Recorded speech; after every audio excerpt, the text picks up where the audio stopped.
मान लेते हैं कि आप एक बहुत ही कुशल चित्रकार हैं और आपकी स्केचेस और आपकी पेंटिंग्स लोगों को बहुत पसंद आती हैं। अब अगर कोई आपसे कहे कि चलो एक बहुत लंबी चौड़ी इमारत बनानी है, उस इमारत का प्लान ड्रॉ कर दो, तो आप कहेंगे यार मैं तो पेंटिंग और स्केचिंग करता हूँ, ये इमारत का प्लान बनाने के लिए तो मुझे आर्किटेक्चर का ज्ञान लेना पड़ेगा, मुझे कुछ साल पढ़ाई करने दीजिए, उसके बाद शायद मैं ये कर सकूँ। अगर आप बहुत बढ़िया बांसुरी बजाते हैं या गिटार बजाते हैं और लोग आपके हुनर से बहुत प्रभावित हैं, ऐसे में कोई आपको कहे कि 50-60 म्यूजिकल इंस्ट्रूमेंट के ऑर्केस्ट्रा के लिए एक स्कोर लिख डालिए, जिसकी मदद से ये सभी इंस्ट्रूमेंट बजाने वाले एक साथ बैठकर उस म्यूजिक को बजा सकें, तो आप कहेंगे यार मैं गिटार बजाता हूँ, ये 50-60 इंस्ट्रूमेंट एक साथ में कैसे काम करेंगे, उसके लिए तो मुझे संगीत की शिक्षा लेनी पड़ेगी। उसी तरह अगर आप कहानी कहते हैं, कविताएं कहते हैं, आपने उपन्यास भी लिख रखे हैं, उसका मतलब ये नहीं कि आप बिना ट्रेनिंग के, बिना तैयारी के, बिना पढ़ाई किए स्क्रीन राइटिंग करने के लिए तैयार हैं। आमतौर पर लोगों के मन में एक गलत भावना ये रहती है कि मैं तो बचपन से ही कहानियां कह रहा हूं, तो मैं स्क्रीन के लिए भी कहानी कह दूंगा। स्क्रीन पर कहानी कहने का जो क्राफ्ट है वो बहुत पेचीदा है और उसे सीखने के लिए आपको सालों साल मेहनत करने की जरूरत है। आप देखिए उन लोगों को जो डॉक्टर बनना चाहते हैं, उनके दिमाग में ये बिल्कुल स्पष्ट होता है कि पहले वो एमबीबीएस के लिए किसी कॉलेज में दाखिला लेने के लिए तैयारी करेंगे। अगर एडमिशन मिल गया तो वो एमबीबीएस की पढ़ाई करेंगे, इंटर्नशिप करेंगे, उसके बाद वो पोस्ट ग्रेजुएशन की तैयारी करेंगे। फिर पोस्ट ग्रेजुएशन में एडमिशन मिला तो 3 साल पोस्ट ग्रेजुएशन की डिग्री लेंगे। बाहर निकलने के बाद किसी हॉस्पिटल में या किसी सीनियर डॉक्टर के अंडर रहकर कम पैसों में प्रैक्टिस शुरू करेंगे।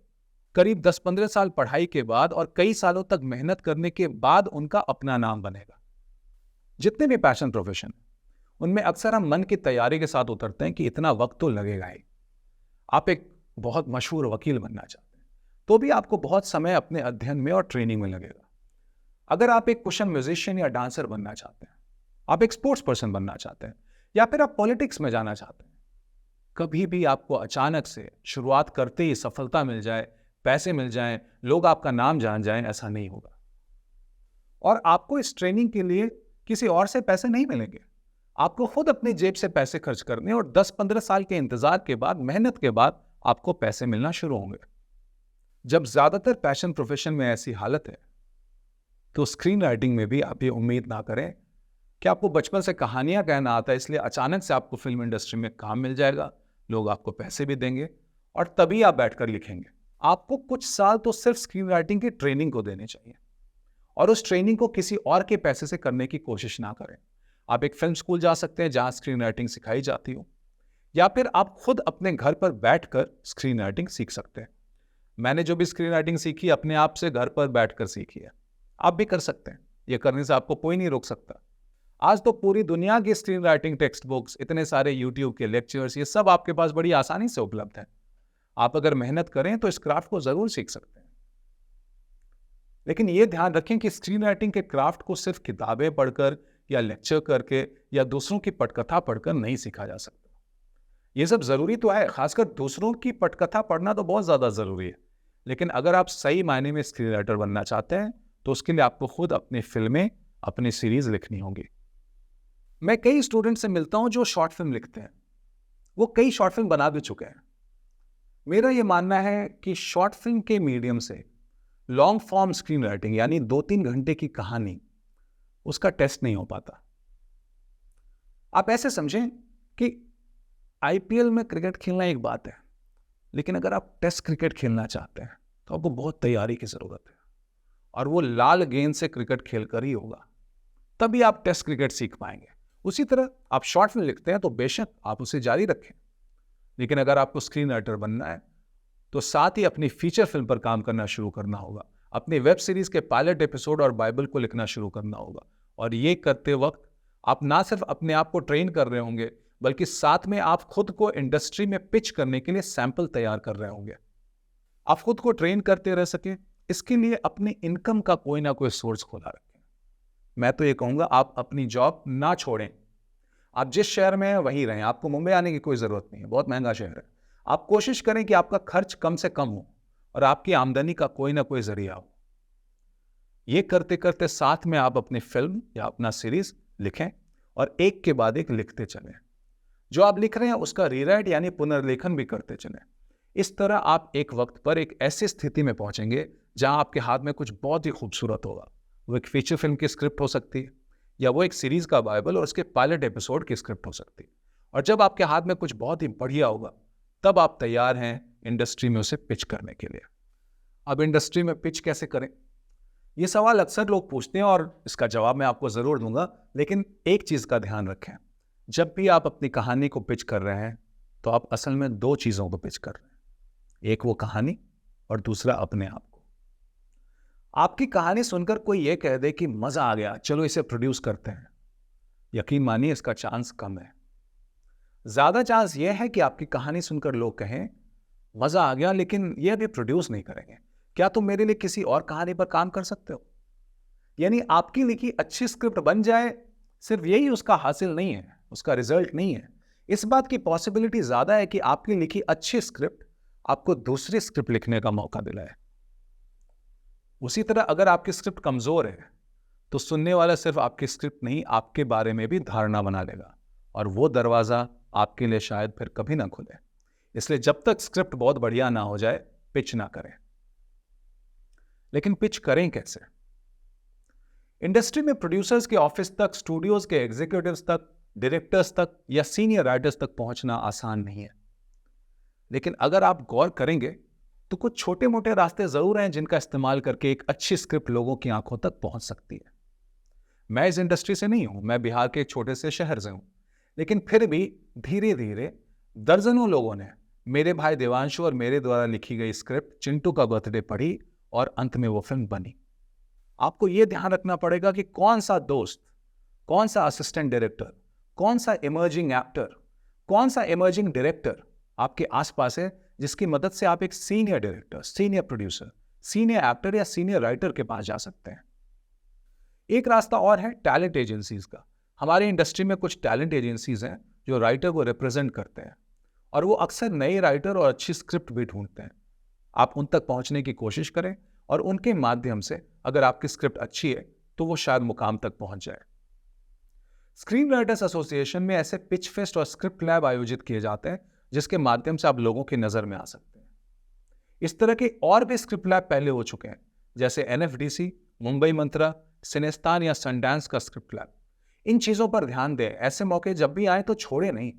जो डेडलाइन आपको मिलता है उस डेडलाइन में उस कंपटीशन के फॉर्मेट के हिसाब से अपनी राइटिंग करके आप अपनी स्क्रिप्ट को लोगों तक जरूर पहुंचाएं। एक प्रोफेशनल स्क्रीन राइटर उसी तरह राइटिंग करता है जिस तरह बैंकर, डॉक्टर, वकील, पुलिस वाले सुबह उठकर अपने काम पर जाते हैं। एक प्रोफेशनल स्क्रीन राइटर रोज लिखता है, वो ये नहीं कह सकता कि आज लिखने का मूड नहीं है। इसलिए एक स्क्रीन राइटर के तौर पर आप रोजाना जहां बैठकर लिखते हैं और जिस समय लिखते हैं, उस स्थान और समय के साथ दूसरों को छेड़छाड़ ना करने दें। ये वो एक्सक्लूसिव समय और स्थान है जो आपने अपने क्राफ्ट के लिए तय कर रखा है, और इसे किसी भी कीमत पर बचा कर रखें। अगर आप अपने क्राफ्ट को, अपनी राइटिंग को, अपने काम को और सिनेमा को पसंद करते हैं तो स्क्रीन राइटर की जिंदगी अच्छी है। एक स्टार या एक डायरेक्टर के मुकाबले स्क्रीन राइटर को शायद पैसा कम मिलता है, लेकिन वो पैसा इतना कम नहीं होता कि आप गरीबी में जिएंगे। हाँ, सिर्फ जुनून से और पैशन से आप इस प्रोफेशन में लंबे समय तक नहीं टिक पाएंगे। आपको काफी पेशेंस की जरूरत होगी, होशियारी की जरूरत होगी। आपको पैसे के साथ अच्छा रिश्ता कायम करना होगा, कितना बचाएं, कितना खर्चें, और लोगों से मिलकर, उन्हें देखकर अपने आप को सही तरीके से प्रेजेंट करने की कला सीखनी होगी। कि आप लोगों से मिलें तो कैसे मिलें। मैं ये भी कहना चाहूंगा कि ये जो कोर्स अभी आपने सुना, ये जो लेक्चर्स आपने सुने, ये स्क्रीन राइटिंग के क्राफ्ट को समझने की बस शुरुआत है।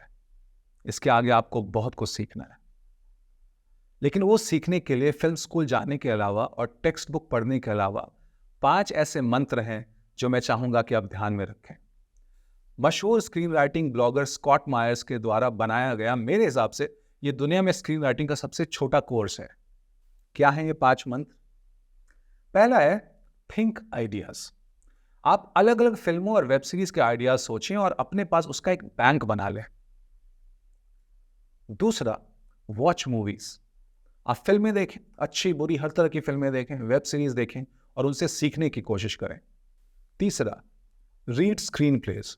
दूसरों के लिखे स्क्रीन प्ले पढ़कर आप जितना सीखेंगे उतना आप स्क्रीन राइटिंग की कोई भी टेक्स्ट बुक पढ़कर, कोई भी लेक्चर अटेंड करके नहीं सीख पाएंगे। चौथा मंत्र है राइट पेजेस। पन्ने भरें, कहानी, character, structure, screenplay, dialogue लिखते रहें। ध्यान रखें कि स्कॉट मायर्स ये नहीं कह रहे हैं कि बहुत अच्छा लिखें, वो सिर्फ इतना कह रहे हैं कि पन्ने भरें।